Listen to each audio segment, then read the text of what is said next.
Next up is Babis Marmanis from Copyright Clearance Center. He's the CTO and VP for engineering, published author, and more than 20 years of managing development teams under his belt. Thank you, Jasper. Thank you very much. I'd like to talk to you today about the new module of our direct path offering called text data mining. And you have to click enter to start the... There you go. All right. So what do? Who are we? Copyright Clearance Center is a global company that builds global licensing and content solutions that make copyright work. What is TDM, and what am I going to tell you in the next few minutes? Well, I'm going to tell you what it is, how it's done, why people care, give you a few examples, tell you about the challenges, and of course walk you through the way we approach the solution to the problem. So what is TDM? Well, if you ask people what is text data mining, you're going to get as many answers as the people you asked. So for us right now, it's going to be the discovery of new, typically unsuspected knowledge from a set of natural language data. How is it done? At a very abstract level, it's done in many different ways. At a very abstract level, you identify a set of resources that are relevant to a particular research objective. You analyze and extract information specific to the research objective. You develop and explore various relations for that.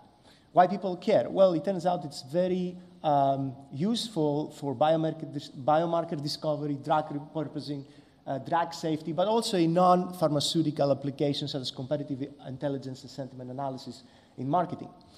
In the example of drug discovery process, where the goal is to develop new treatments for diseases through the hypothesis formation, you go through a loop of keyword searching, review literature, finding relationships, generating hypotheses, and repeating the process.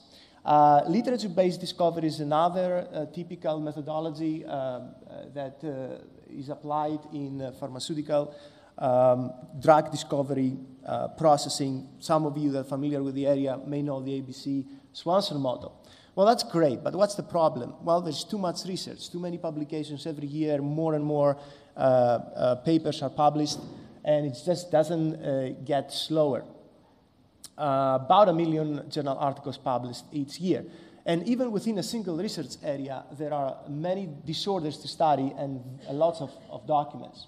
So this is part of the challenges, but there are other practical challenges as well. And that is, there are many sources. Your source field is heterogeneous. There are many formats. Typically, the content is not given in an XML, which, as you heard earlier today, is the parsable form of obtaining the content. It's difficult to integrate. And all these difficulties come up into the workflow of the data processing workflow. So what we show here is that basically, at a very high level, data processing workflow is divided into information retrieval and knowledge discovery.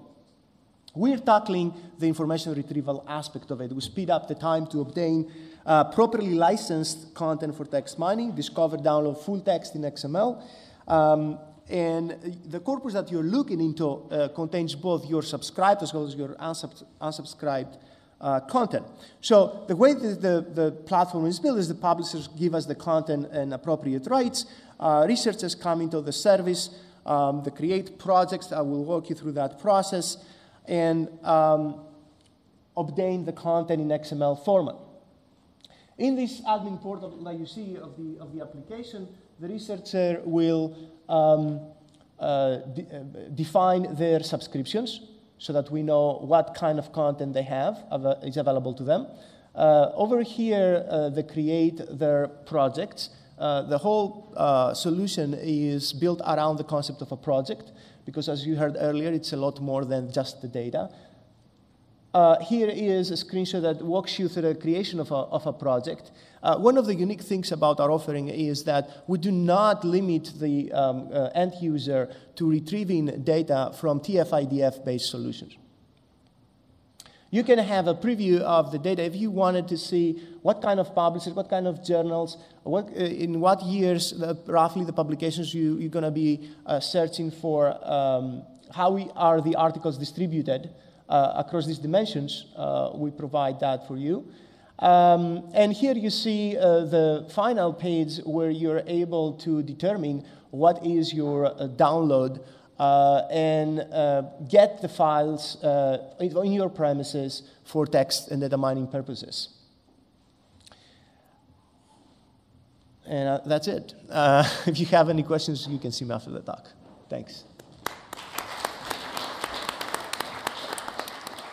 Thank you, Babis.